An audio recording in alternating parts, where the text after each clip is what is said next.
15 জুলাই বেলা 2টায় রাজধানীর ধানমন্ডিতে আওয়ামী লীগ সভাপতির রাজনৈতিক কার্যালয়ে আয়োজিত সংবাদ সম্মেলনে দুপুর 2টায় কোটা সংস্কারের দাবিতে আন্দোলনকারীদের রাজাকার স্লোগানের জবাব ছাত্রলীগই দেবে বলে মন্তব্য করেন আওয়ামী লীগের সাধারণ সম্পাদক ওবায়দুল কাদের।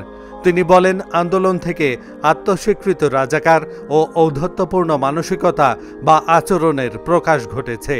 এর জবাব দেওয়ার জন্য ছাত্রলীগ প্রস্তুত। বেলা 3টায় ঢাকা বিশ্ববিদ্যালয়ে দফায় দফায় ছাত্রলীগ ও আন্দোলনকারীদের মধ্যে সংঘর্ষ বাধে।